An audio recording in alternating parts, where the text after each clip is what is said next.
சிந்தனைக்கு எதுவாக எடுத்துக்கொண்ட வேத பகுதி யோவான் எழுதின சுவிசேஷ புத்தகம் 11ஆம் அதிகாரம் வசனங்கள் 1 முதல் 16 முடிய உள்ள வசனங்கள். ஒரு சில வாரங்களாக நாம் படித்து கொண்டு வருகிறோம். இந்த பகுதியை கர்த்தர் ஆசீர்வதித்து தருவாராக. இந்த பாடத்துக்கான தலைப்பு கிறிஸ்துவுக்கு மரணத்தின் மீது அதிகாரம் இருக்கிறது. கிறிஸ்துவுக்கு மரணத்தின் மீதும் அதிகாரம் இருக்கிறது என்ற தலைப்பின் கீழாக நாம் படிக்கும்படியாக இருக்கிறோம். வசனங்கள் 1 முதல் 6 முடிய உள்ள வசனங்களை நாம் கவனித்து பார்த்தோம் என்று சொன்னால், அன்பை பற்றி சொல்லப்பட்டிருக்கிறது, தியாகத்தை பற்றி சொல்லப்பட்டிருக்கிறது, இயேசு கிறிஸ்து தாமதமாய் வந்தார் என்பதை பற்றி சொல்லுகிறது. அடுத்து 7ஆம் வசனத்திலிருந்து 10ஆம் வசனம் வரைக்குமாய் நாம் பார்த்தோம் என்று சொன்னால், ஒரு மனிதன் ஒளியில் வெளிச்சத்தில் அதாவது பகலில் நடக்கும்போது வரக்கூடிய நன்மைகள் ஆசீர்வாதங்களை பற்றி சொல்லுகிறது. 11ஆம் வசனத்திலிருந்து 15ஆம் வசனம் வரைக்குமாய் நாம் பார்த்தோம் என்று சொன்னால், மரணம் என்பது ஒரு தூக்கத்தை போன்றது. அதாவது விசுவாசியினுடைய வாழ்க்கையிலே மரணம் என்பது அது ஒரு தூக்கத்துக்கு சமமாக சொல்லப்படுகிறது.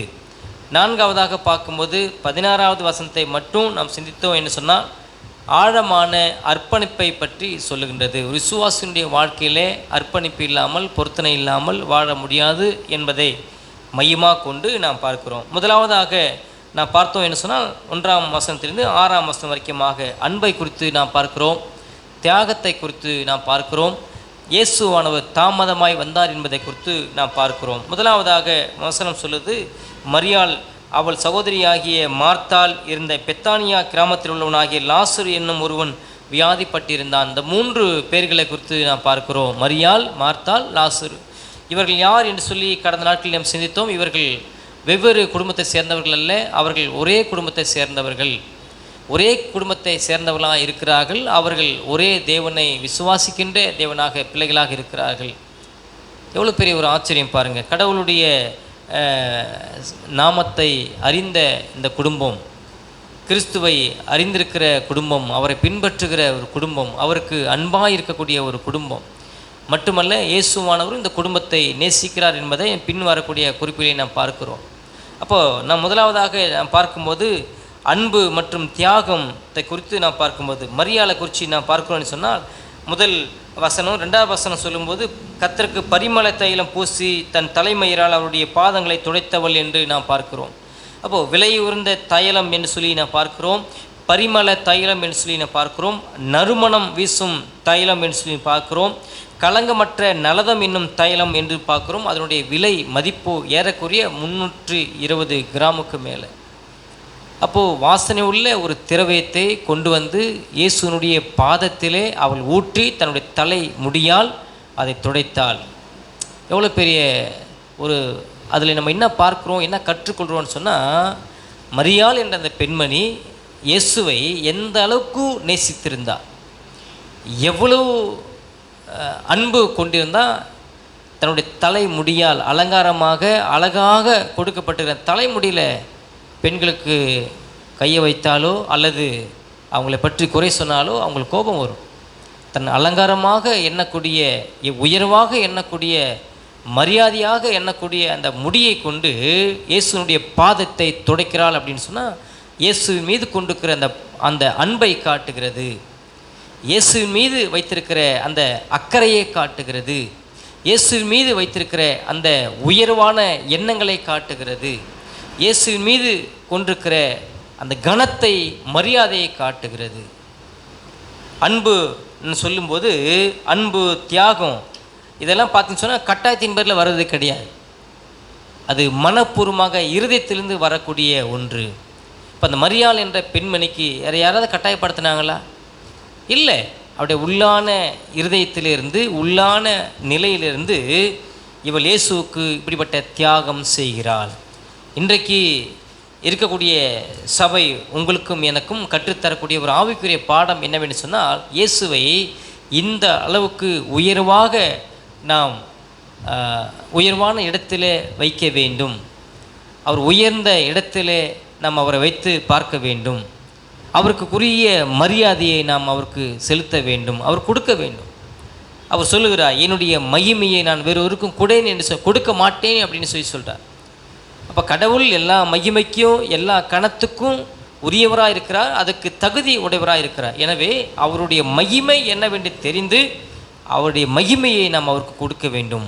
மனிதனுக்குரிய மகிமையை மனிதனுக்கு கொடுக்க வேண்டும், கடவுளுக்கு உரிய மகிமையை கடவுளுக்கு கொடுக்க வேண்டும். அப்போது மரியாள் இந்த இடத்துல கிறிஸ்துவை யாருன்னு சொல்லி அறிந்திருக்கிறார் அப்படின்னு சொன்னால், அவர் மேசியா என்பதை அவர் அறிந்திருக்கிறார், அவர் இரட்சகர் என்பதை அறிந்திருக்கிறார், அவர்தான் மீட்பர் என்பதை அவர் அறிந்திருக்கிறார். ஆகவே அவருக்கு செய்ய வேண்டிய கணத்தை மரியாதை கட்டாயத்தின் பேரில் செய்யலை, அவள் மனப்பூர்வமாக இருதயத்திலிருந்து செய்தாள் என்பதை நாம் பார்க்கிறோம். இது எதை காட்டுகிறது?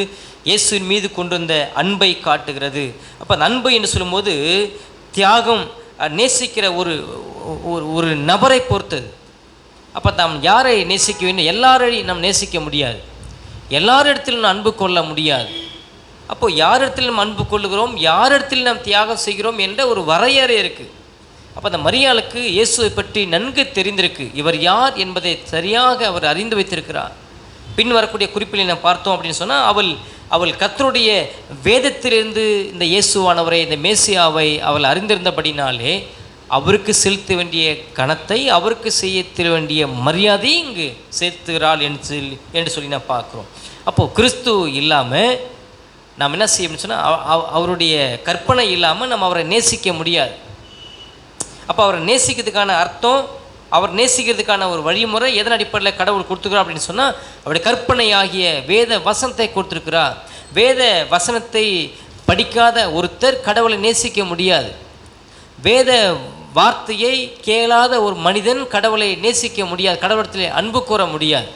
இப்போ வேத வசனத்துக்கு கீழ்ப்படியாத ஒரு மனிதன் கடவுளுக்கு கீழ்ப்படிய முடியாது. இப்போது அடிப்படையாக ஒரு மனிதன் ரட்சிக்கப்பட வேண்டுமானால் வேதம் அவசியமாக இருக்கிறது, கீழ்ப்படிய வேண்டுமானால் வேதம் அவசியமாக இருக்கிறது. மனிதன் தன்னுடைய பாவத்திலிருந்து விடுதலை பெற வேண்டுமானால் வேதம் அவசியமாக இருக்கிறது. அப்போ வேதம் இல்லாமல் எந்த மனிதனுடைய வாழ்க்கையில் எந்த மாற்றத்தையும் நம்ம எதிர்பார்க்க முடியாது. இப்போ வேதம் தான் ஒரு மனிதனுடைய வாழ்க்கையில் முழுமையாக ஆளக்கூடிய ஒன்று என்பதை நாம் பார்க்கிறோம். ஆகவே இந்த மரியாளுடைய வாழ்க்கை தியாகத்தை கொண்டிருக்கிறது, அன்பை கொண்டிருக்கிறது. அப்போ இந்த தியாகமும் அன்பும் எதன் அடிப்படையிலே வருகிறது சொன்னால், இயேசு கிறிஸ்துவை பெற்று கொண்டதனுடைய அடிப்படையிலே வருகிறது. அப்போ இயேசுவை பார்க்காத ஒருவர் அன்பு செலுத்த முடியாது, இயேசுவை பார்க்காத ஒருத்தர் தியாகம் செய்ய முடியாது. ஆகவே இவருடைய தியாகத்துக்கு யார் காரணம், இவருடைய அன்பு செலுத்துறதுக்கு யார் காரணம், இவ்வளோ பெரிய இழப்புக்கு போகிறதுக்கான காரணம் யார் சொன்னால், ஆண்டவராகிய இயேசு கிறிஸ்து. இவளை குறித்து நம்ம இன்னும் பார்ப்போம் அப்படின்னு சொன்னால், அப்போ அன்பு தியாகம் செய்யாமல் எதையும் நாம் இழக்க முடியாது என்பதை பார்க்கும். கிறிஸ்தவ வாழ்க்கையில் அன்பு எவ்வளோ முக்கியம் என்பதை நாம் பார்க்கிறோம். இப்போ தியாகம் எவ்வளோ பெரிய முக்கியம் என்பதை நாம் பார்க்கிறோம். அப்போ அன்பு இல்லாமல் தியாகம் செய்யாமல் கிறிஸ்தவ வாழ்க்கையை வாழ முடியாது. நீங்கள் பிதாவாகிய தேவனை எடுத்துக்கொண்டீங்கன்னு சொன்னால், குமாரனை இந்த உலகத்துக்கு தந்தது எதை காட்டுகிறதுன்னு சொன்னால், அவருடைய அன்பை காட்டுகிறது. யோவான் 3:16 நமக்கு இப்படியாக சொல்லுது. நீ வாசித்து பார்த்தீங்க அப்படின்னு சொன்னால், யோவான் தேவன் தம்முடைய ஒரே பேரான குமாரனை விசுவாசிக்கிறவன் எவனோ அவன் கெட்டு போகாமல் நித்திய ஜீவனை அடையும்படிக்கு அவரை தந்தருளி இவ்வளவாய் உலகத்தில் அன்பு கூர்ந்தார். அன்பானவர்களே, இந்த உலகத்திலே கடவுள் தம்முடைய குமாரன் இயேசு கிறிஸ்துவை தந்து அன்பு கூர்ந்தார் என்பதாக பார்க்குறோம். எங்கு அவர் கொடுத்தார் என்பதாக பார்க்கும்போது சிலுவையில் கொடுத்தார். அதே 1 யோவான் 3:16 வாசித்து பார்க்கும்போது, அவர் இந்த பூமியிலே தம்முடைய குமாரனை தந்தனுடைய விளைவாக அன்பு என்னதென்று வெளிப்பட்டது என்று சொல்லி யோவான் ஆசிரியர் இதே யோவான் சொல்லுகிறார். அவர் தம்முடைய ஜீவனை நமக்காக கொடுத்ததினாலே அன்பு இன்னதென்று வெளிப்பட்டது. அன்பானவர்களே, இந்த உலகத்திலே அன்புக்கு வடிவும், அன்புக்கு உருவம், அன்புக்கு முடிவு யார்லேருந்து நாம் பார்க்கிறோம் அப்படின்னு சொன்னால், கடவுளிடத்திலிருந்து நாம் பார்க்கிறோம். அப்போ இந்த உலகத்தில் அவர் கொடுத்துருக்கிறது எல்லாமே அன்பின் அடிப்படையில் கொடுத்துருக்கிறார். மேலே வானத்தில் கொடுக்கக்கூடிய வெளிச்சமாக இருந்தாலும், மேலே வானத்தில் கொடுக்குற மழையாக இருந்தாலும், சூரியனுடைய வெளிச்சமாக இருந்தாலும், மேலிருந்து வரக்கூடிய ஆசீர்வாதம் எல்லாமே இந்த உலக படைப்பினுடைய நன்மைக்காக என்பதை புரிந்து கொள்கிறோம். ஆனால் கடவுளுடைய பார்வையில் நாம் பார்க்கும்போது அன்பின் அடிப்படையில், இரக்கத்தின் அடிப்படையில், தயவின் அடிப்படையில் இந்த உலகத்திற்கு கடவுள் எல்லாவற்றையும் வாரி வழங்கியிருக்கிறார். அதனை புரிந்து கொள். எல்லாவற்றுக்கு மேலாக பாவியாகிய உனக்காக எனக்காக தம்முடைய குமாரன் இயேசுவை இந்த பூமியிலே தந்ததினுடைய விளைவு அன்பு இனதென்று வெளிப்படுத்தியிருக்கிறார். இதன் மீது இதை விட இதை தாண்டி நான் அன்பாக இருக்கிறேன் என்பதை எப்படி நிரூபிக்க முடியும்? கடவுள் தம்முடைய குமாரனை இந்த பூமியிலே தந்து அவரை சிலுவையிலே தண்டித்து இப்படித்தான் உங்கள் ஒவ்வொரு மேலும் நான் அன்பு கூறுகிறேன் அப்படி என்பதை நிரூபித்திருக்கிறார். அப்போ அதை பார்க்கும்போது நம்ம என்ன பார்க்குறோம்? இயேசுவானவருடைய அன்பு எனக்காக சிலுவையிலே அடிக்கப்பட்டது. இயேசுவானவர் எனக்காக எல்லாவற்றையும் இழந்தார். எல்லாவற்றையும் எனக்காக சகித்து கொண்டு சிலுவையிலே நின்றார். அவர் எப்படி நின்றார்னு சொல்லி வேதம் சொல்லுது, நிர்வாண கோலத்திலே நின்றார். இது எதை காட்டுது அப்படின்னு சொன்னால் அவருடைய அன்பை காட்டுகிறது, அவருடைய இரக்கத்தை காட்டுகிறது. இன்றைக்கி கத்தோலிக்க சபைகளில் நீங்கள் குறிப்பாக பார்த்தீங்கன்னு சொன்னால் எல்லா இடங்களிலும் ட்ராமா நடித்து கொண்டிருக்கிறாங்க. இயேசுவை அடிக்கிறது போல, இயேசுவை சிலுவையில் அறையிறது போல. நான் கேட்குறேன், எந்த மனிதனாவது இயேசுவை அறைந்தது போல கைகளிலோ கால்களிலோ ஆணி வைத்து அறைவான் என்று சொன்னால் எந்த மனிதன் நடிப்பான்னு நினைக்கிறீங்களா நீங்கள்? ஒரு மனிதன் நடிக்க மாட்டான். உண்மையிலே இயேசுவானவரே சிலுவையில் அறைந்தது போல ஆணியாலே கால்லையும் சரி கையிலையும் சரி அறைவாங்க அப்படின்னு சொன்னால் ஒரு மனிதன் கூட ட்ராமா பக்கம் போக மாட்டான். இது எதை காமிக்குது அப்படின்னு சொன்னால் ஒரு காட்சி பொருளாக இவர்கள் என்ன செய்கிறாங்க, அதை காண்பிக்கிறாங்க. ஒரு காட்சி பொருளாக ஒரு சினிமா படம் பார்த்தா 2 மணி நேரம் துக்கம் வரும், 2 மணி நேரம் நம்மளோட மைண்டில் அப்படி இருக்கும். ஒரு நாடக சீரியலை பார்த்தீங்கன்னு சொன்னால் அழக்கூடிய பெண்களை நான் பார்க்குறோம் அப்படின்னு சொன்னால் சரீரம் உணர்ச்சிகளை கொண்டு இருக்குது. உணர்ச்சிக்கு அடிமையாக இருக்கிறதுனால சீரியலை பார்த்தா மனிதன் அழுகிறது, ஒரு காட்சி பொருளை பார்த்தா அழுகிறது, இந்த மாதிரி யாராவது கஷ்டப்படுறதை பார்த்தா அழுகிறது. அந்த சம்பவத்தை விட்டு கடந்து போனால் அதன் பிற்பாடு மறந்துடும்.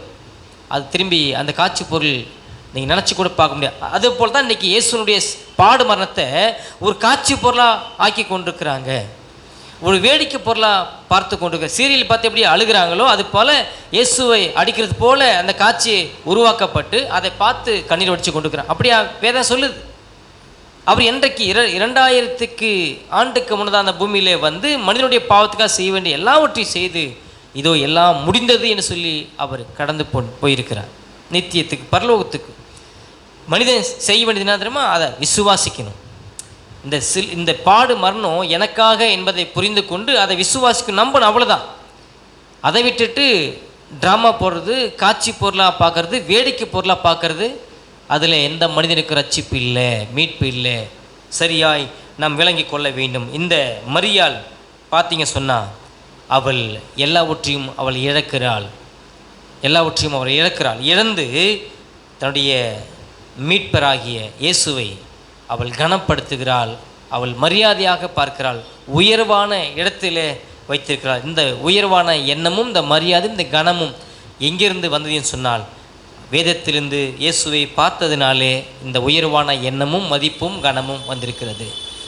உங்களுக்கு இயேசுவை குறித்து, திருச்சபை குறித்து, அவருடைய வார்த்தையை குறித்து உயர்வான எண்ணம் வந்திருக்கிறதா? உயர்வான கனம் வந்திருக்கிறதா? அவர் கொடுக்க வேண்டிய மரியாதையை நீங்கள் கொடுக்குறீங்களா? உன்னுடைய வாழ்க்கையில் நீ யோசித்து பார்க்க வேண்டிய ஒரு காரியம், உன்னுடைய வாழ்க்கையில் நீ கேட்க வேண்டிய ஒரு கேள்வி, நான் கடவுளை எந்த இடத்துல வைத்திருக்கிறேன், எந்த இடத்துல நான் உயர்த்துகிறேன், எந்த இடத்துல நான் அவரை மரியாதைக்குரியவராக வைத்திருக்கிறேன், எந்த இடத்துல அவரை நான் அவமதிக்கிறேன். என்னுடைய நேரங்களாக இருந்தாலும் சரி, என்னுடைய காலங்களாக இருந்தாலும் சரி, நான் கொடுக்குற காரியங்களாக இருந்தாலும் சரி, அல்லது நான் இழக்கிற காரியங்களாக இருந்தாலும் சரி, எந்த இடத்துல நான் அவரை குறைச்சி மதிப்பிடுறேன், எந்த இடத்துல நான் அவரை அவமதித்து கொண்டிருக்கிறேன், எத்தனை முறை என்னுடைய கவன இன்மையினால், என்னுடைய அக்கறை இன்மையினால், என்னுடைய அஜாக்கிரதையினால் இயேசுவை நான் சிலுவையில் மறுபடியும் நான் அறிந்து வைத்து கொண்டிருக்கிறேன். இதுதான் நான் நீங்களும் பார்க்கக்கூடிய ஒரு காரியம். இந்த மரியாள் சுற்றி இருக்கிறவங்க எல்லாம் ஆண்களுங்க, எல்லாம் 11-12 சீசர்கள் இருக்கிறான். அவர் நடுவில் இந்த தன்னந்தனியாக இந்த பெண் மட்டும் போய் அவருடைய பாத படியிலே, அவருடைய காலடியில் உட்கார்ந்து இந்த வாசனை உள்ள திரவியத்தை உடைத்து அவருடைய பாதத்தில் ஊற்றி தன்னுடைய தலைமுடியினால் அதை துடைக்கிறாள். எவ்வளோ பெரிய மேன்மையை காட்டுகிறது. அங்கே முறுமுறுக்கிறான். நம்ம ஏற்கனவே பார்த்தோம், யூதாஸ் என்ற மனிதன் முறுமுறுக்கிறான். இவளுக்கு என்ன ஆயிடுச்சு, ஏன் இதை போயிட்டு இவ்வளோ வீண் செலவு பண்ணுறான், இதை விற்றுருந்தா தரித்திரத்துக்கு கொடுக்கலாமா, ஏழைக்கு கொடுக்கலாமேன்னு சொல்லி சொல்கிறான். ஆனால் அவருடைய நோக்கம் அது இல்லைன்னு சொல்லி கடந்த நாட்களில் பார்த்தோம். அன்பானவர்களே, நாம் மரியாளுடைய வாழ்க்கையில் நம்ம கற்றுக்கொள்ளக்கூடிய ஆவிக்குரிய படிப்பினை என்னவென்று சொன்னால், இயேசுவை அவள் நேசித்தாள், இயேசுவின் மீது அன்பு கொண்டிருந்தாள், இயேசுவுக்காக எவ்வளோ பெரிய தியாகத்தை செய்ய முன் வந்தாள். மரியாளுடைய வாழ்க்கையில் நம்ம என்ன படித்துக் கொள்கிறோம்னு சொன்னால், மரியாள் இயேசுவை நேசிக்கிற ஒரு பெண்ணாக இருந்தாள், மரியாள் இயேசுவுக்கு கீழ்ப்படுகிற ஒரு பொண்ணாக இருந்தாள், மரியாள் இயேசுவை கனப்படுத்துகிற ஒரு பெண்ணாக இருந்தாள், மரியாள் இயேசுவை தன் வாழ்வின் ஒவ்வொரு பகுதியாலும் அவரை மகிமைப்படுத்த தவறவில்லை என்பதை நாம் பார்க்கிறோம். இதிலிருந்து நாம் என்ன காரியம் கற்றுக்கொள்கிறோம் இவருடைய வாழ்க்கையிலிருந்து என்று சொன்னால், பிதாவாகிய தேவன் தமது குமாரனை எனக்காக தந்து அன்பை விளங்க பண்ணியிருக்கிறார். பிதாவாகிய தேவன் தமது குமாரனை இந்த பூமியிலே எனக்காக உங்களுக்காக அனுப்பியிருக்கிறார். பிதாவாகிய தேவன் தமது குமாரனை இழந்தார். பிதாவாகிய தேவன் தமது குமாரனை எனக்காக உங்களுக்காக தியாகம் செய்தார். பிதாவாகிய தேவன் எனக்காக உங்களுக்காக குமாரனாகிய இயேசுவை தத்தம் செய்தார், அர்ப்பணித்தார். பிதாவாகிய தேவன் தமது குமாரன் இயேசுவை எனக்காக உங்களுக்காக சிலுவிலே தண்டித்தார்.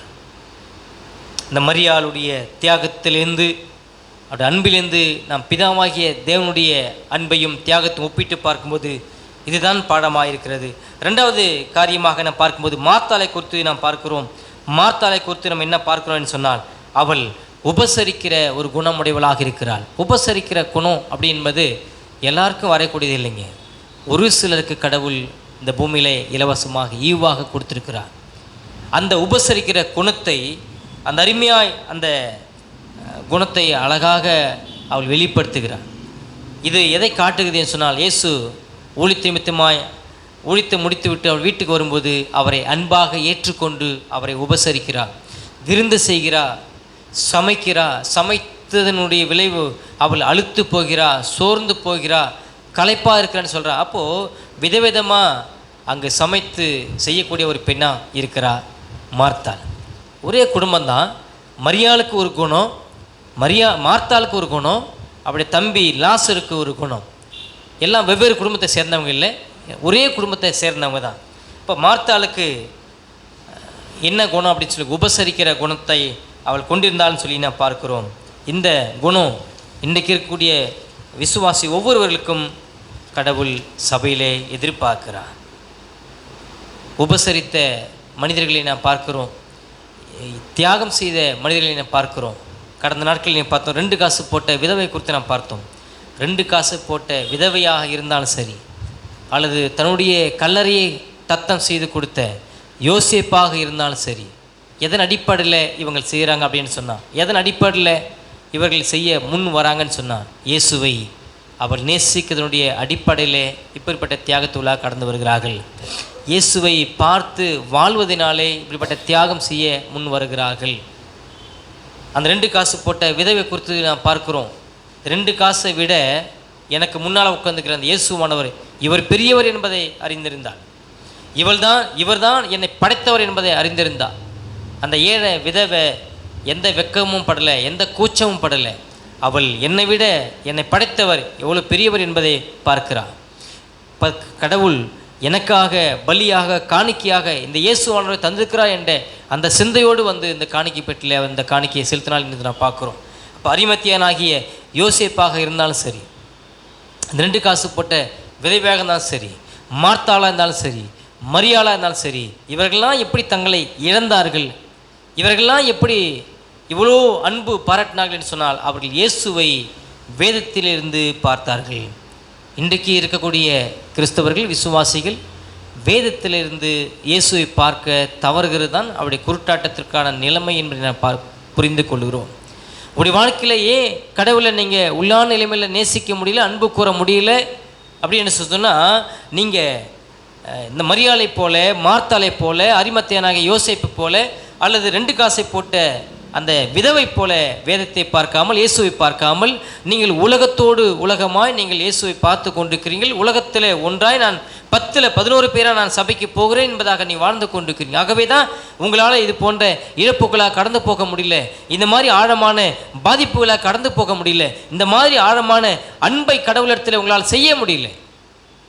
1 யோவான் புத்தகத்திலே சொல்லுகிறார், உலகத்தில் உள்ளவைகளிலும் நீங்கள் அன்பு கூறாதீர்கள் சொல்லி சொல்கிறாரா இல்லையா? எதை யோவான் தான் சொல்கிறார். உலகத்தில் உள்ளவைகளிலும் நீங்கள் அன்பு கூறாதீர்கள். ஒருவன் உலகத்தில் அன்பு கூர்ந்தா அவனிடத்தில் என்ன இல்லை அப்படின்னு சொல்லி பார்த்தீங்கன்னா பிதாவின் அன்பு இல்லை. ஒருவன் உலகத்தில் அன்பு கூர்ந்தால் அவனிடத்தில் பிதாவின் அன்பு இல்லை. உலகம் அழிந்து போகும், உலகம் அழிவுக்காக வைக்கப்பட்டிருக்கிறது, உலகமும் அது நிச்சயம் ஒழிந்து போகும், உலகமும் அதில் உள்ளவைகளும் அழிந்து போகும் என்பதை வேதம் பல விதங்களிலே நமக்கு எச்சரிப்பு தந்து கொண்டிருக்கிறது. ஆனால் மனிதன் உலகத்தை நேசிக்கிறதிலும் உலகத்திலே பிடித்து கொண்டிருக்கிறதையும் உலகத்துக்காக முக்கியத்துவம் கொடுத்து வாழ்வதிலுமாய் மனிதன் அக்கறை செலுத்தி வாழ்ந்து கொண்டிருக்கிறான். ஆகவே தான் இந்த மரியாதை போல ஆழமான பாதிப்புக்குள்ளாக கடவுளிடத்திலே மனிதனால் வர முடியவில்லை. மார்த்தாளை போல கடவுளுக்கு உபசரிக்க முடியவில்லை. அரிமத்தியானாகிய யோசிப்பு இறந்தது போல இழக்க முன் வர முடியவில்லை. 2 காசு போட்ட விதவை போல இழப்பதற்கு முன் வர முடியவில்லை. உங்களுடைய வாழ்க்கையில் உங்களுடைய கிறிஸ்தவ வாழ்க்கை எப்படியாய் நடந்து கொண்டிருக்கிறது, எப்படியா கடந்து போய் கொண்டிருக்கிறது? இந்த நேரத்தில் நாம் கேட்க வேண்டிய ஒரு கேள்வியாக இருக்கிறது.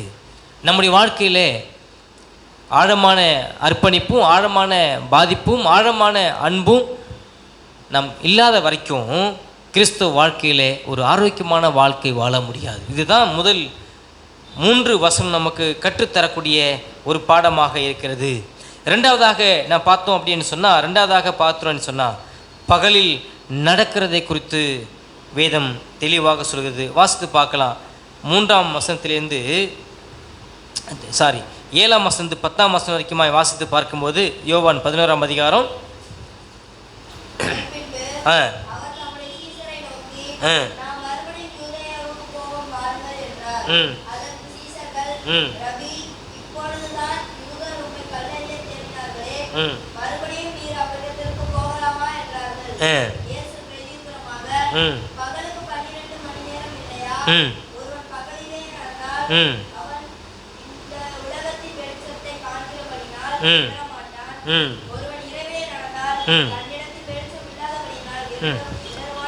போதும். இந்த இடத்துல பகலில் நடக்கிறவர்கள் யார், இரவிலே நடக்கிறவர்கள் யார் என்பதை குறித்து 2 பேருக்கும் உள்ள வித்தியாசத்தை அங்கு சொல்லுகிறார். இயேசு மீண்டும் யூதேயாவுக்கு போகலாம் என்று சொன்னபோது சீசர்கள் என்ன செய்கிறாங்க? உடனே வாங்க போகலான்னு சொல்லி உடனே சொன்னாங்களா? இல்லை, அங்கே ஒரு தடை விதிக்கிறாங்க. ஆண்டவரே, இப்போது தானே உங்களை கல்லெறிந்து கொல்ல பார்த்தாங்க, நீங்கள் ஏன் மறுபடியும் யூதாவுக்கு போகணுன்னு ஆசைப்படுறீங்க? யூதாவுக்கு போக வேண்டாம் அப்படின்னு சொல்லி மறுப்பு தெரிவிக்கிறாங்க. ஆனால் அவர்கள் தரக்கூடிய பதில் ரொம்ப வித்தியாசமான பதில், வினோதமான பதில். இயேசு பிரதித்திரமா, பகலுக்கு 12 மணி நேரம் இல்லையா? ஒருவன் பகலிலே நடந்தால் அவன் இந்த உலகத்தின் வெளிச்சத்தை காண்கிறபடினால் இடர மாட்டான். பகலிலே நடக்கிற ஒரு மனிதன், வெளிச்சத்தில் நடக்கிற ஒரு மனிதன் இடர மாட்டான், அவன் ஆபத்துக்கு விலகி வாடுவான் என்ற அர்த்தத்திலே அவர் சொல்லுகிறார். அப்போ இரவில் நடக்கிறவன் அவன் யார் என்று சொல்லும்போது அவன் இடரக்கூடியவன், அவன் விழுந்து போகக்கூடிய ஒரு மனிதன். இரவில் கொலையும் கொள்ளையும் விபச்சாரமும் நடந்த வண்ணமாக இருக்கிறது. ஆகவே இரவில் நடக்கிற மனிதருக்கும் பகலில் நடக்கிற மனிதருக்கும் உள்ள வித்தியாசத்தை அங்கே சொல்லுகிறார். இயேசுவை பிடிக்க வந்தபோது சீசர்கள் பயப்படுறாங்க. கடலில் அவர்கள் பயணம் செய்யும்போது சீசர்கள் பயப்படுறாங்க. அவருடைய பயந்த சுபாவம் தான் எங்கே பார்த்தாலும் அநேக இடங்களில் பார்க்குற ஆதாரம் என்னன்னு சொன்னால், சீசர்கள் அவரை பார்த்து இல்லை, சூழ்நிலைகளை பார்த்து பயப்படுறாங்க. இப்போ கடலில் பயணம் செஞ்சுட்டு கொண்டிருக்கிறாங்க இல்லையா? அப்போ பயணம் செய்யும்போது என்ன நடக்குதாங்க? பெரும் காற்றும் கடலுடைய கொந்தளிப்பு நடக்கும்போது சீசர்கள் கண்டு பயப்படுறாங்க. இயேசுவே இயேசுவே, எங்களை குறித்து உங்களுக்கு கவலை இல்லையா? படைத்தவரே அவருடைய பால் தட்டில், அதாவது இந்த படகுல படுத்து கொண்டிருக்கிறார், உறங்கி கொண்டிருக்கிறார். கொஞ்ச நேரம் தூங்குறப்பான்னு சொல்லி தூங்கிக்கிட்டு இருக்கிறார். அந்த கொஞ்ச நேரத்தில் பார்த்த அந்த புயலையும் அந்த காற்றை கண்டு அவர்கள் பயப்பட்டார்கள். அவங்க சொல்கிறாங்க, ஆண்டவரே, நாங்கள் சாக போகிறோம், உங்களுக்கு கவலை இல்லையா? இப்போ செத்தா அவர் தானே சாகணும். படகுல பயணம் செய்து கொண்டிருக்கிறாங்க, எல்லாரும் சேர்ந்து தான் பயணம் செய்து கொண்டிருக்கிறாங்க. அப்போ காற்றும் புயலும் அதிகமாக வீசுறது. அதை பார்த்துட்டு கத்துறான், கூச்சமிடுறான். ஆண்டவரை அதிபதியாக எழுப்புறான். எழுப்பி, நாங்கள் சாக போகிறோம், உங்கள் கவலை இல்லையா, எப்படி தூங்கி கொண்டிருக்கிறீங்க? உடனே அங்கே நடந்தது என்ன, அவரும் அவர்களோடு சேர்ந்து பயப்படல. அங்கே ஏந்திரிச்சு நின்று சொல்கிறார், கடலை பார்த்து இறையாதே சொல்கிறார். நின்றுதான் இல்லையா? அமைதலாயிற்று. கடலை பார்த்து இறையாதேன்னு சொல்கிறார். புயல் காற்றை பார்த்து அமைதலாயிரேன்னு சொல்லி சொன்னா. அப்படின்னு சொன்னால் காற்றும் கடலும் இவருக்கு கீழ்ப்படுகிறது. இவர் யார்? உடனே கேட்குறான், இவர் யார்? காற்றும் கீழ்ப்படியது, கடலும் கீழ்ப்படியது. அப்போது படைப்புக்கு சொந்தக்காரர், படைப்புக்கு உரிமையாளர் அப்படிங்கிறத பின் வரக்கூடிய பகுதியில் அவன் புரிந்து கொள்கிறான். இது ஒரு சமயம். ரெண்டாவது, இயேசுவை பிடிக்க வந்தப்போ எல்லாம் பயந்து ஓடுறான். நீங்கள் மத்தேயு புத்தகத்தில் பார்த்தீங்க சொன்னால் ஒரு சீசன் கூட இல்லை, எல்லாரும் இயேசுவை விட்டு ஓடி போனார்கள், தலை தெறிக்க ஓடி போனார்கள். ஏன் தலை தெறிக்க ஓடி போனா? உயிருக்கு பயந்து, உயிர் பயம் வந்து எல்லாரும் தங்களை விட்டு, இயேசுவை விட்டு ஓடி போனார்கள். அப்படின்னா இந்த பயம் ஒரு மனிதனுக்கு என்ன ஆபத்தெல்லாம் கொண்டு வருதுன்னு சொல்லி நீங்கள் பார்த்தீங்கன்னு சொன்னால் எதை காட்டுது பயம்? ஒரு மனிதனுக்கு விசுவாச வாழ்க்கையில் வரக்கூடிய, இன்றைக்கு வாழக்கூடிய உங்களுக்காக இருந்தாலும் சரி, அன்றைக்கு இருந்த சீசர்களுக்காக இருந்தாலும் சரி, இன்னும் மனநிலை அப்படின்னு சொன்னால் கடவுள் தம்மோடு இருக்கிறார் என்ற நம்பிக்கையை எப்போ மறக்கிறோமோ, எப்போ நம்ம நம்பாமல் செயல்பட பார்க்குறோமோ அப்பொழுது நமக்கு பயம் வருகிறது. இதோட வாழ்க்கையில் நீங்கள் ஒத்துக்கொண்டு தான் ஆகணும். சீசனுடைய வாழ்க்கையில் இப்போ தான் கூட இருக்கிறது யார் என்பதை அவர்கள் பார்க்க தவறின போது அவர்கள் பயந்தார்கள். படகிலே நம்மோடு கூட அவரும் சேர்ந்து படுத்து தூங்கி கொண்டிருக்கிறார். அவர் யார்? அவர் காட்டை படைத்தவர். அவர் யார்? இந்த புயல் காட்டை படைத்தவர். அவர் யார்? இந்த முழு உலகத்துக்கும் சுதந்திரம். அவர்தான் இந்த எல்லாவற்றையும் படைத்தவர் என்பதை மறந்து இந்த இடத்துல அவர்கள் பயந்தார்கள் என்பதை பார்க்குறோம். ஒரு மனிதனுடைய வாழ்க்கையில் எப்போ மனித பயம் வருகிறதுன்னு சொன்னால், கடவுள் என் கூட இருக்கிறார் என்பதை நான் எப்போ நம்பாமல் இருக்கிறேனோ அப்போது மனித பயத்துக்குள்ளாக தள்ளப்படுகிறேன். உங்களுடைய வாழ்க்கையில் பயம் எப்போல்லாம் உங்களை ஆட்கொள்ளுது, பயம் எப்போல்லாம் உங்களை பயமுறுத்துது, பயம் எப்போல்லாம் உங்களை தலை தூக்க செய்து உங்கள் வாழ்க்கையில் அப்படின்னு சொல்லும்போது, நீங்கள் உங்களை படைத்த ஆண்டவரை, கடவுளை நீங்கள் அறியாமல் நம்பாமல் இருக்கும்போது, வாழும்போது நீங்கள் பயத்துக்குள்ளாக கடந்து போகிறீங்க. பயம் உங்களை ஆட்கொள்ளுகிறது, பயம் உங்களை பிடித்து கொள்கிறது. பயம் தன்னுடைய கட்டுப்பாட்டுக்குள்ளாக வைத்து உங்களால் எதையும் செய்ய முடியாது, உங்களால் எதையும் சாதிக்க முடியாது, உங்களுடைய வாழ்க்கை அவ்வளோதான் என்றதை சொல்லி மேலும் பயம் பயத்துக்குள்ளாய் உங்களை கட்டி போடுகிறது. அந்த பயத்துக்குள்ளாக இருக்கிற ஒவ்வொரு மனிதனையும் காப்பாற்றுவதற்கும் விடுவிப்பதற்கும் மாம்சத்திலே கடவுள் என்னைப் போல உங்களைப் போல மனிதனாக வந்தார். எபிரேயர் 2ஆம் அதிகாரம் 14ஆம் வசனத்தை என்னோடு கூட நீங்கள் வாசித்து பாருங்கள். எபிரேயர் 2ஆம் அதிகாரம் 12ஆம் வசனம், 14ஆம் வசனத்தை நீங்கள் வாசித்து பார்த்தீங்கன்னு சொன்னால், மரணத்துக்கு அதிகாரியாகிய பிசாசானவனை அழிக்கும்படிக்கு ஜீவகாலமெல்லாம் மரண பயத்தினாலே பிடிபட்டிருக்கிற அகப்பட்டிருக்கிற மனிதனை விடுவிக்கும்படிக்கு கடவுள் மனிதனாக வந்தார். வாசிக்கலாம். 14 தானே?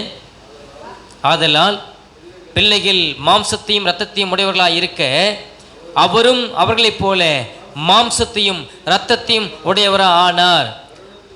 மரணத்துக்கு அதிகாரியாகிய பிசாசானவனை தமது மரணத்தினாலே அழிக்கும்படிக்கும் ஜீவகாலமெல்லாம் மரண பயத்தினாலே அடிமைத்தனத்திற்குள்ளானவர்கள் யாவரையும் விடுதலை பண்ண முடிக்கும். அப்படியானால் அன்பானவர்களே, இயேசு கிறிஸ்து ஏன் மனிதனாக வர வேண்டும், ஏன் மனிதனாக பிறக்க வேண்டும் என்று சொன்னால், அவருடைய பிள்ளைகள் மாம்சத்தையும் இரத்தத்தையும் உடையவர்களாக இந்த பூமியிலே வந்திருக்கிறதுனாலே, பிறந்திருக்கிறதுனாலே அவரும் நம்மை போல மனிதனாக வர வேண்டுமானால் மாம்சமும் இரத்தமும் உடையவராக வர வேண்டும். எதுக்காக? பிசாசனுடைய அதிகாரத்தை சிலுவையின் வழியாக மேற்கொள்வதற்காக, முறியடிப்பதற்காக. ஒன்று. ரெண்டாவது, ஜீவகாலமெல்லாம் பாவத்தினாலே, ஜீவகாலமெல்லாம் வாழ்நாளே எல்லாம் பயத்தினாலே இருந்த மனிதனை காப்பாற்றுவதற்கு, நிரந்தரமாக விடுதலை கொடுப்பதற்கு மனிதனாக கடவுள் இந்த பூமியிலே வந்தார். எவ்வளோ பெரிய ஒரு ஆச்சரியம்! உங்களுடைய வாழ்க்கையில் உங்களை பயம் ஆட்கொண்டிருக்கிறதா? கடந்த கால பயம், நிகழ்கால பயம், எதிர்கால பயம். இந்த 3 கால பயத்தையும் ஆண்டவர் இயேசு கிறிஸ்து ஒரு மனிதனுக்குள்ளாய் வரும்போது அந்த பயத்திலிருந்து அந்த மனிதன் விடுதலை ஆகிறான். அந்த பயத்திலிருந்து முற்றிலுமாக கடவுள் அந்த மனிதனுக்கு விடுதலை கொடுக்கிறார். உங்களுடைய வாழ்க்கையில் அப்படிப்பட்ட பயம் இருக்குமானால் இன்றைக்கு இப்பொழுது கடவுளுடைய சமூகத்திலே உங்களை நீங்கள் அர்ப்பணிக்க வேண்டும், ஒப்பு கொடுக்க வேண்டும். இந்த சீசர்கள் இயேசு தன்னோடு கூட இருக்கிறார் என்பதை மறந்தார்கள். தன்னோடு கூட கடவுளும் இருக்கிறார் என்பதை மறந்தார்கள். எப்போல்லாம் மறந்தார்களோ அப்பெல்லாம் அவர்கள் பயந்தார்கள். இயேசுவை பிடிக்க வந்தபோது ஒரு மனிதன் கூட அங்கே துணிந்து நிற்கிறதுக்கு முடியல. எல்லாரும் அவரை விட்டு போனார்கள் என்பதாக பார்க்குறோம். இயேசு தன்னந்தனியா அவருடைய பாடு மரணத்தை சந்தித்தார். நேருக்கு நேராக அந்த சிலுவை மரணத்தை அவர் ஏற்றுக்கொண்டார். நேருக்கு நேராக அந்த பாடுகளை அவர் ஏற்றுக்கொண்டார். அந்த பாடுகளை கண்டு அவர் பின்வாங்கவில்லை. அந்த பாடுகளை கண்டு, அவமானங்களை கண்டு, நிந்தைகளை கண்டு தன்னுடைய பாடு மரணத்திலிருந்து அவர் எஸ்கேப் ஆகலை. அந்த பாடு மரணத்தை எதற்காக அந்த பூமியிலே வந்தாரோ, அனுப்பப்பட்டாரோ, அந்த நோக்கத்தை அது நிறைவேற்றினார். நேருக்கு நேராக நின்று அதை சந்தித்தார். எனக்காக, உங்களுக்காக அப்படி சிலுவை மரணத்தை நேருக்கு நேராக நின்று சந்தித்தார் என்பதாக நாம் பார்க்கிறோம். ஆகவே இதை விசுவாசிக்கிற மனிதன், இதை நம்புகிற மனிதன், அவன் பகலிலே நடக்கிறவன், வெளிச்சத்திலே நடக்கிறவன். அவனுக்கு ஆபத்து இல்லை, அவனுக்கு ஆக்கினை இல்லை. ஆனால் இருளில் நடக்கிறவன் ஆபத்துக்குரியவனாயிருக்கிறான். அவன் தொடர்ந்து பயத்திலே வாழ விரும்பக்கூடியவனாக இருக்கிறான். பயம் அந்த மனிதனை ஆட்கொண்ட ஒரு நிலைமையிலே அவன் காணப்படுகிறான். பயம் எந்த மனிதனையும் தெளிவுக்குள்ளாய் வழி நடத்தாது. எந்த மனிதனையும் பயம் ரட்சிக்காது, ரட்சிப்புக்குள்ளாய் நடத்தாது.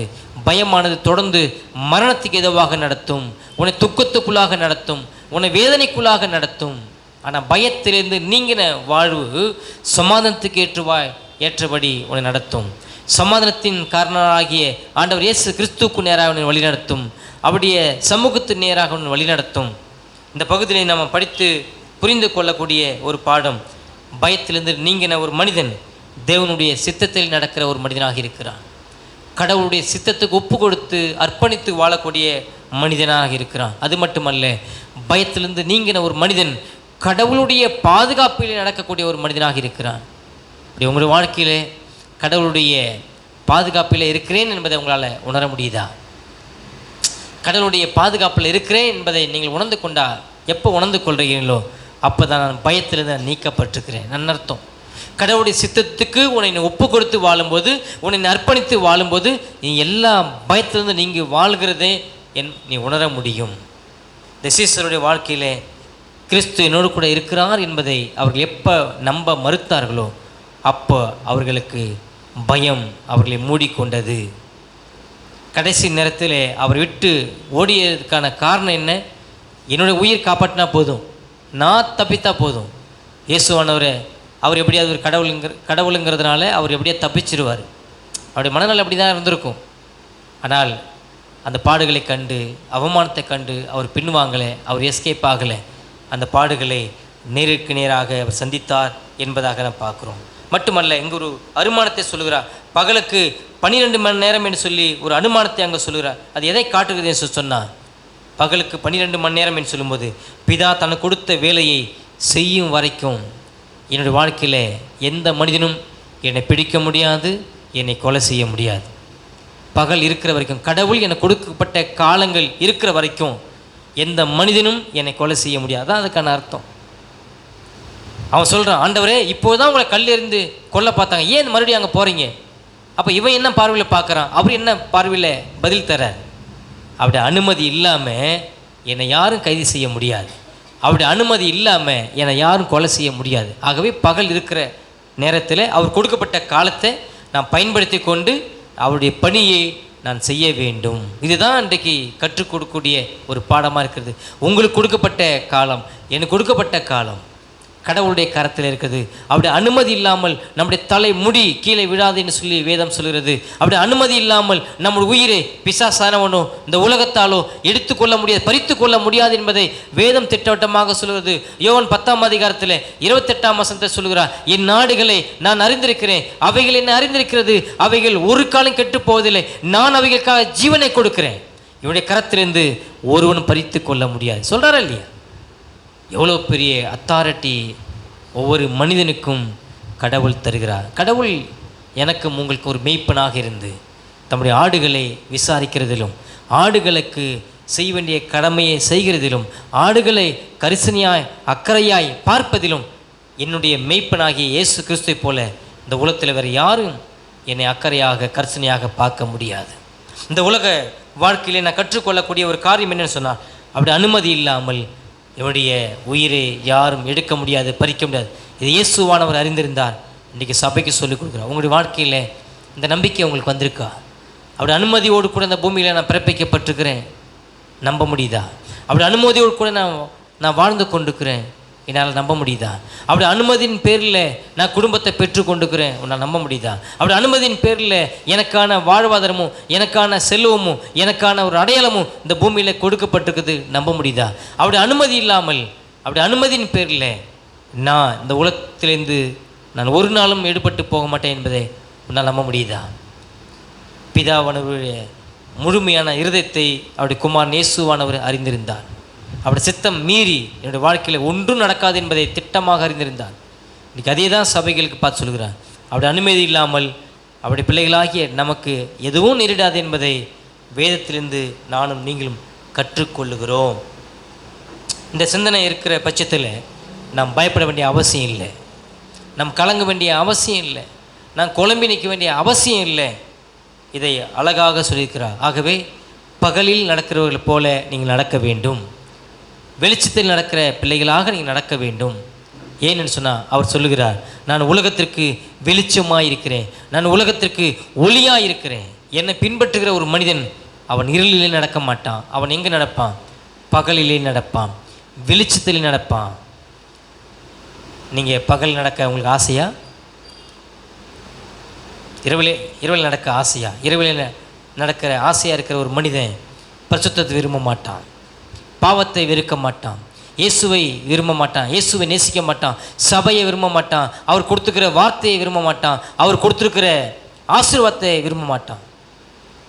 இரவை விரும்புகிற மனிதன் யாருன்னு சொன்னால் அவன் பாவத்தை மட்டும்தான் விரும்புவான், இந்த உலகத்தினுடைய சுகபோகத்தை மட்டும்தான் விரும்புவான். அந்த உலகத்தினுடைய சுகபோகம் முடிவு ஆரம்பத்தில் நல்லா இருக்கும், ஆனால் முடிவிலே அது பாம்பை போல ஒரு மனிதனை கொத்தும், வேதனைப்படுத்தும்.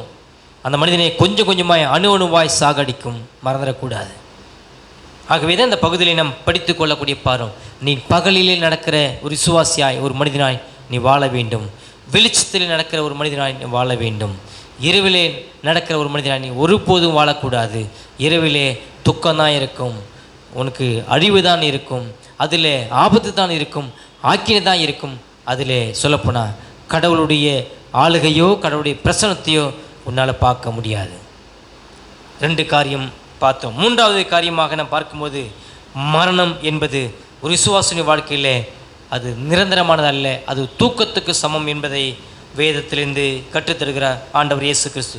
11ஆம் வசனத்திலிருந்து வாசித்து பார்த்தோம் அப்படின்னு சொன்னால், 11ஆம் வசனத்திலிருந்து இவைகளை அவர் சொல்லிய பின்பு அவர்களை நோக்கி, நம்முடைய சிநேகிதனாகிய லாசரு நித்திரை அடைந்திருக்கிறான், நான் அவனை எழுப்பப் போகிறேன் என்றார். அதற்கு அவருடைய சீசர்கள், ஆண்டவரே, நித்திரை அடைந்திருந்தால் சுகம் அடைவான் என்றார்கள். அவர் என்ன சொல்கிறார், இவன் என்ன சொல்கிறான்? நம்முடைய சிநேகிதன், நம்முடைய நண்பன் லாசரு நித்திரை அடைந்திருக்கான் அப்படின்னு சொன்னால் செத்துட்டான்னு சொல்கிறாரு. ஆனால் இவங்க என்ன சொல்கிறான்? தூங்குறான்னு நினச்சிட்டு இவனே அனுமதிக்கிறான், இவனே முடிவு பண்ணிக்கிறான். அவர் தூக்கத்தை கொஞ்சம் சொல்கிறாரா, நித்திரை செத்ததை கொஞ்சம் சொல்கிறாரா? புரிஞ்சிக்கல. அநேக நேரங்கள் நாமளும் இப்படி தான் சீசர்களை போல அனுமானிச்சுக்கிறோம். இப்படி இருக்குமோ அப்படி இருக்குமோ அனுமானிச்சுக்கிறோம். நம்முடைய வாழ்க்கையை நாமளே ஒரு ஜோசியக்காரை போல தீர்மானம் பண்ணிக்கிறோம். அனுமானம் பண்ணுறது எவ்வளோ பாவம் அப்படிங்கிறத நம்ம பார்க்குறோம். நாமளே தீர்மானம் பண்ணிக்கிறது, முடிவு எடுக்கிறது, அது எவ்வளோ பெரிய பாவம், எவ்வளோ பெரிய பிரச்சனையை கொண்டு வந்திருக்குன்னு சொல்லி பல பகுதிகளை நம்ம பார்க்குறோம். இந்த இடத்துல அவர் நினைத்து கொண்டார்கள், அவன் தூங்குறான்னு சொல்லி நினச்சி கொண்டாங்க. ஆனால் இயேசுவானவர் சொன்னது தூக்கத்தை குறித்து இல்லை, அவன் இறந்து போனான், மரித்து போனான் அப்படின்னு சொன்னால், மரித்து போனான், நான் அவனை எழுப்ப போகிறேன். அவர் சொல்கிறக்கூடிய பதிலை பாருங்கள். இயேசுவானவர் அவனுடைய மரணத்தை குறித்து அப்படி சொன்னார், அவர்களோ நித்திரை செய்து இளைப்பாறுகிறதை குறித்து சொன்னார் என்று நினைத்தார்கள். அப்பொழுது இயேசு அவர்களை நோக்கி, லாசர் மரித்து போனான் என்று சொல்லி நான் அங்கே இராததினால் நீங்கள் விசுவாசமுள்ள ஆகிறதுக்கு ஏது உண்டு என்று உங்கள் நிமித்தம் சந்தோஷப்படுகிறேன். இப்பொழுது அவனிடத்திற்கு போவோம் வாருங்கள் என்றார். அந்த மனிதனை எழுப்பப் போகிறேன், மரித்து போன மனிதனை எழுப்பப் போகிறேன் வாருங்கள் என்று சொல்லி.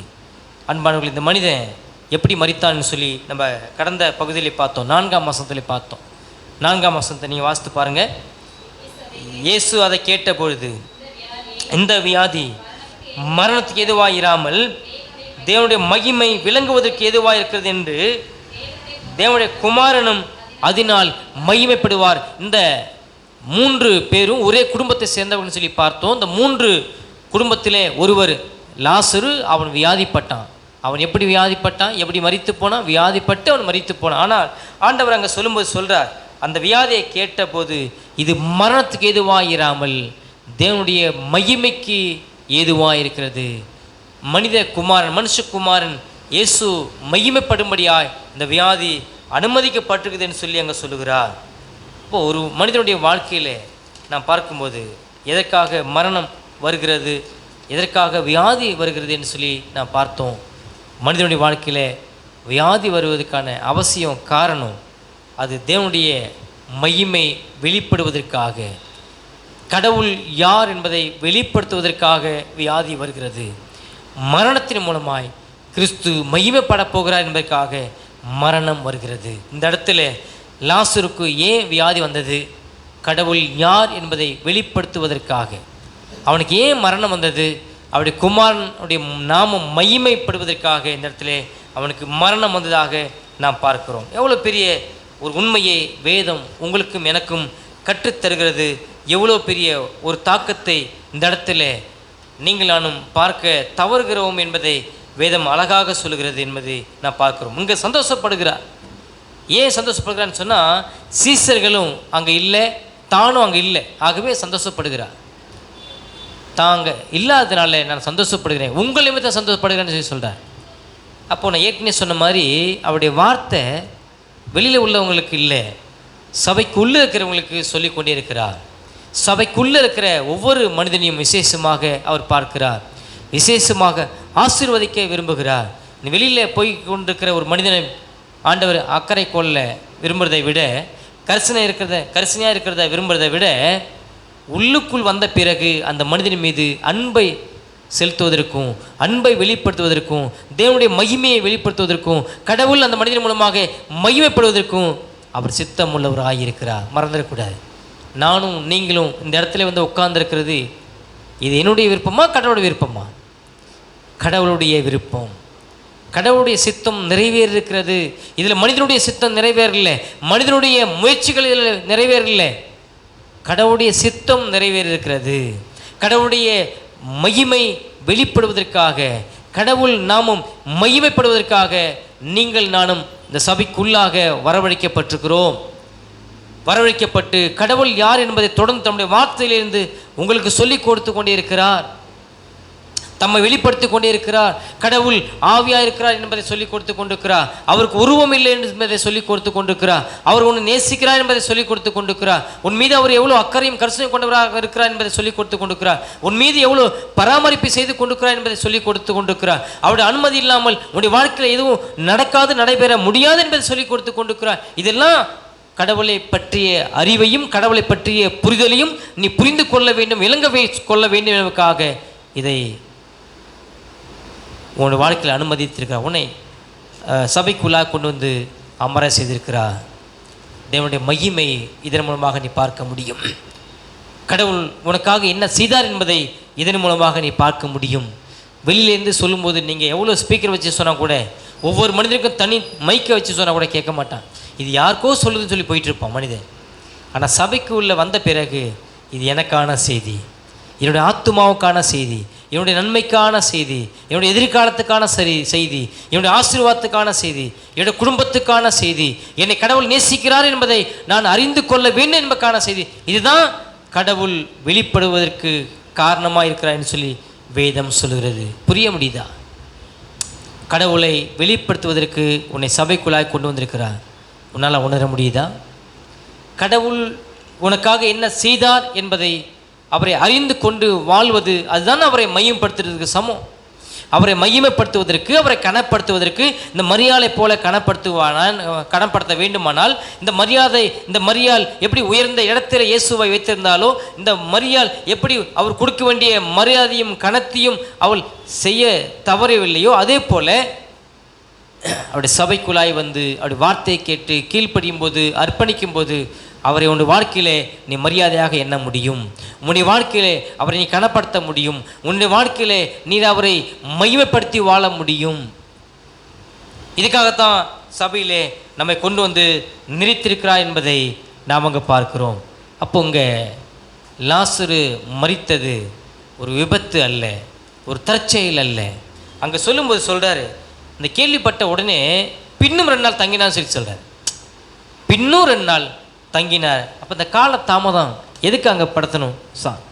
கடவுள் அந்த இடத்துல காலத்தாமதம் ஏன் படுத்தணுங்க? இப்போ கால தாமதம் என்று சொல்லும்போது நம்முடைய வாழ்க்கையில் நடக்க வேண்டியது என்னம்மா? என்னுடைய வாழ்க்கையில் உடனே நடந்துடணும். எந்த காரியமாக இருந்தாலும் உடனே நடந்துடணும், உடனே அதுக்கு தீர்வு கண்டுபிடிச்சிடணும், உடனே அதுக்கு முடிவு கண்டுபிடிச்சிடணும் நினச்சிட்டு இருக்கிறோம். ஆனால் உங்களுடைய வாழ்க்கையில் சில காரியங்களுக்கு பதில் வருவதற்கு, தாமதம் வருவதற்கான காரணம் என்ன தெரியுமா? அப்படி அற்புதத்தை நான் காணுவதற்காக என்னுடைய வாழ்க்கையில் சில காரியங்கள் தாமதப்படுத்துகிறார். அதை காலதாமதத்தை படுத்திருக்கிறார். கடவுள் பொறுமையோடு கூட இருக்கிறார்.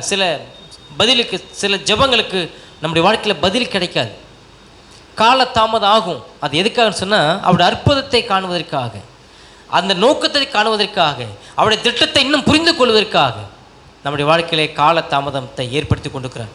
இந்த இடத்துல பின்னும் 2 நாள் இயேசு தங்கினார் என்று சொல்லி சொன்னார். லாசருடைய குடும்பத்தை சீர்படுத்துவதற்காக, திறப்படுத்துவதற்காக. அது மட்டுமல்ல, அங்கே என்ன சொல்கிறாரு? சீசருடைய நன்மைகளுக்காக அங்கு காலதாமதம் படுத்துகிறார். உங்கள் நிமித்தம் நான் சந்தோஷப்படுகிறேன். நான் அங்கே இருந்திருந்தா அந்த மரணம் நடந்திருக்குமா? நடந்திருக்காது. அவர் இயேசுவானவர் இருந்திருந்தால் மரணத்தை தடுத்து நிறுத்த முடியும். ஆனால் அதான் இல்லை அவருடைய நோக்கம். இந்த கால தாமதத்தினாலே லாசருடைய குடும்பத்தையும் கட்டுகிறார், அதாவது சீசருடைய வாழ்க்கையையும் அவர் கட்டுகிறார்.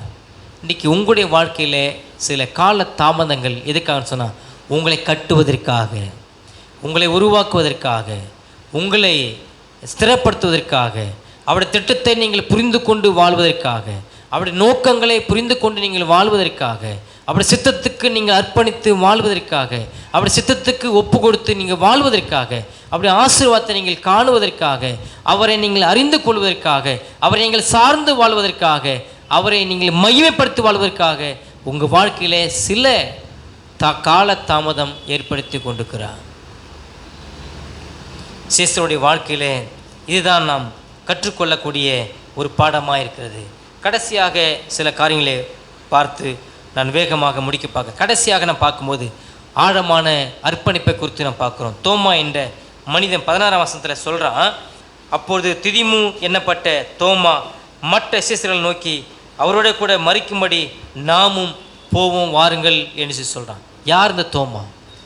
அப்போஸ்தலர்களில் ஒருவன் தான் இந்த தோமா. அவனை குறித்து சொன்னாவே அவனை குறித்து நம்ம என்ன சொல்லுவோம்? அவன் சரியான சந்தேக பிரிவு.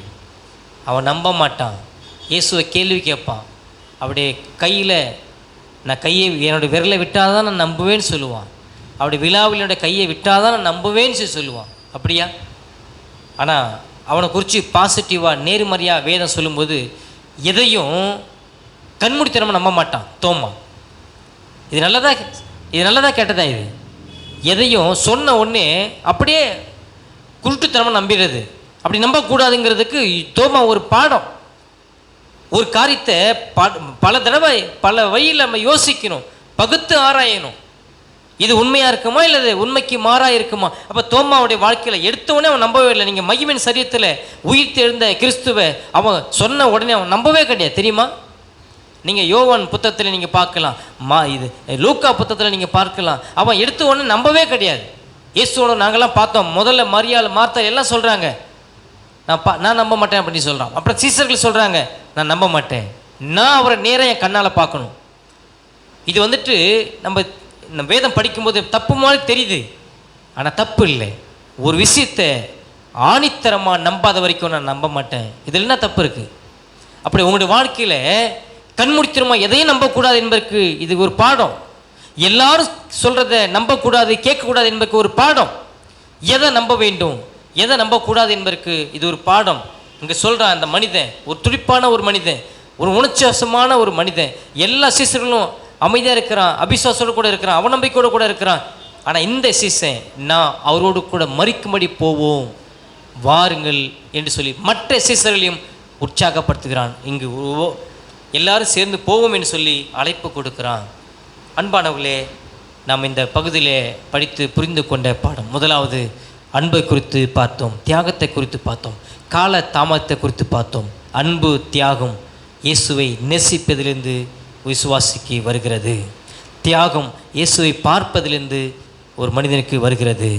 அன்பையும் தியாகத்தையும் பிதாவாகிய தேவனுடைய வாழ்விலிருந்து, அவருடைய குமாரனுடைய மரணத்திலிருந்து நாம் பெற்றுக்கொள்கிறோம், கற்றுக்கொள்கிறோம்.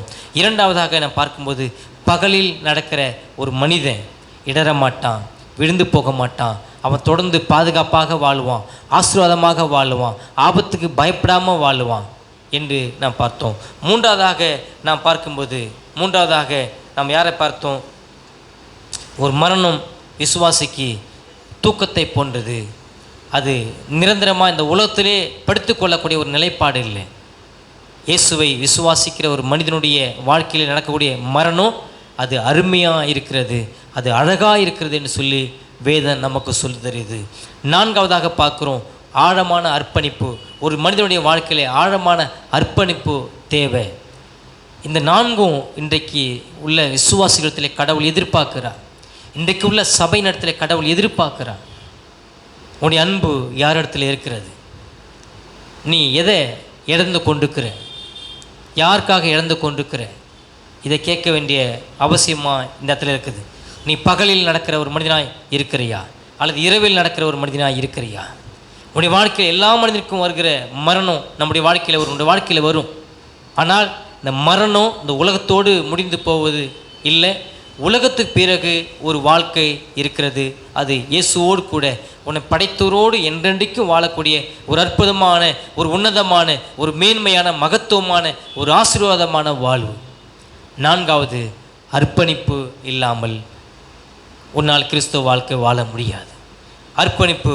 தோமா என்ற மனிதன் மூலமாக இந்த பாடத்தை கடவுள் முடிக்கிறார். எவ்வளோ கஷ்டங்கள் இருந்தாலும் கூட, எவ்வளோ பாடுகள் துன்பங்கள் இருந்தாலும் கூட, ஏன் வியாதியாக இருந்தாலும் கூட, கடைசியாக வரக்கூடிய மரணமே வந்தாலும் கூட, அதிலிருந்து நாம் கற்றுக்கொள்ளக்கூடிய காரியம், கடவுள் யார் என்பதை விளங்கி கொள்ளுகிறோம். கிறிஸ்துனுடைய மகிமையை நாம் விளங்கி கொள்கிறோம். இதுதான் எனக்கும் உங்களுக்கும் படிக்கக்கூடிய பாடமாக இருக்கிறது. கடைசியாக, மரணத்தின் மீது அதிகாரம் இருக்கிறது. கடைசியாக ஒரு மனிதனை சந்திக்கக்கூடிய, பயமுறுத்தக்கூடிய எதுங்க? மரணம்தான். அந்த மரணத்தையே இயேசுவானவர் ஜெயித்திருக்கிறார். அதை விட வேறு என்ன நமக்கு வேணும்? மரணத்தை ஜெயித்தவர் நம்மோடு கூட இருக்கிறார். மரணத்துக்கு, சாவுக்கு சாவு மணி அடித்தவர் நம்மோடு கூட இருக்கிறார். சாவை ஜெயமாக விழுங்கினவர் நம்மோடு கூட இருக்கிறார். நம்ம எதுக்கு பயப்படணும்? நம்ம எதுக்கு கலங்கணும்? கவலைப்பட வேண்டிய அவசியம் இல்லை, கலங்கி நிற்க வேண்டிய அவசியம் இல்லை, குழப்பமடைய வேண்டிய அவசியம் இல்லை. நம்முடைய எல்லா வாழ்வின் பகுதியையும் அவருடைய சமூகத்தில் ஒப்பு கொடுப்போம், அர்ப்பணிப்போம். அவருடைய கரத்திலிருந்து அவர் தரக்கூடிய நன்மைகளை, ஆசீர்வாதங்களை பெற்று அனுபவிப்போம், வாழ்வோம். கர்த்தர் தாமே சிந்தனை நமக்கு ஆசீர்வாதம் தருவாராக.